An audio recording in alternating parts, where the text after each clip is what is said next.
Capricorn Clark, a former longtime assistant to Sean Diddy Combs, just told a federal jury that her ex-boss once threatened to kill her and tried to kill Kid Cudi. On the stand, Clark broke down in tears while describing a decade of fear, abuse, and violence that she says she survived while working for the music mogul. She told the court that Diddy shoved her in his Miami home back in 2006 and kicked his girlfriend Cassie with, quote, 100% full force in 2011. Clark said one morning Diddy stormed into her room with a gun and told her to get dressed and said they were going to go kill Miss Cudi, or Miss Cudi, better known as Kid Cudi. Why? Because he was dating Cassie. She said she was so scared for Cassie's life that she bought her a burner phone just to talk to Cudi without Diddy tracking it. She told the court that relationship was going to get us all killed. Clark says Diddy also had a long-standing issue with 50 Cent and told a guard at MTV that he, quote, didn't like people but liked guns the same day 50 was in the building. Plus, she revealed Suge Knight is the father of her best friend's kids and says Diddy warned her he'd, quote, have to kill her if she had ties to Suge.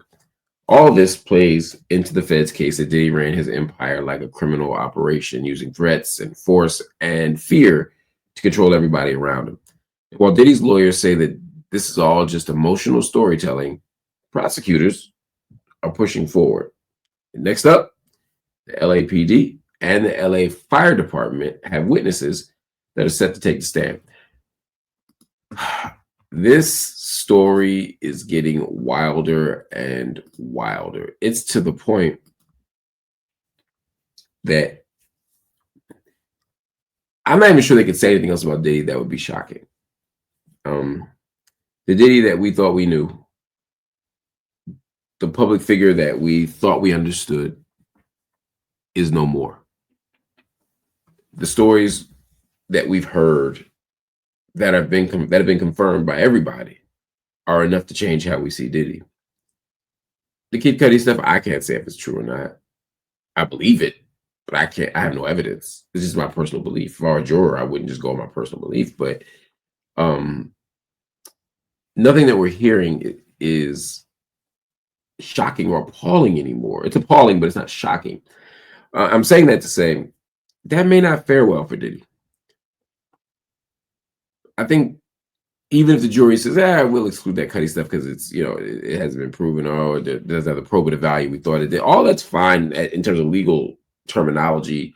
But at the end of the day, if the jury believes that Diddy did all that stuff, or just that he's capable of it, right? That no one is shocked to hear that he ran into a room with a gun and said, hey, let's go kill Cudi. Again, maybe he didn't do it. I don't know. I have no idea. They're just allegations. But what I will say is the fact that I'm not shocked, and the fact that it seems totally plausible, whereas 5 years ago would not have, 10 years ago would not have, says that maybe the juror has been inured to some of this violence. And there's a way that could be helpful for Diddy. If it's all so gruesome and violent that it all just kind of turns into white noise in a way, no one's tripping about it because it's just so much of it, then maybe they won't feel as compelled to convict him. But there's another way to think about this, right? Which is, if the jury has decided that Diddy's the bad person and bad people deserve to be in jail, then they're going to read all the evidence through the lens of he's a bad person and bad people belong in jail. We see this all the time. If the jury decides that you're a monster, if the witnesses have made such a presentation, if the prosecution has made such a presentation that that they made a presentation so compelling and persuasive that you just feel like Diddy is a piece of human garbage and has done all the things wrong, then the nuance of, did you prove your argument beyond a legal doubt, beyond a reasonable doubt, etc., all that stuff gets lost. Juries just say, we can decide if Diddy goes home or not. And we can't imagine a situation where he goes home for all he did. That's how a lot of times it plays out. I'm not saying it's right or wrong.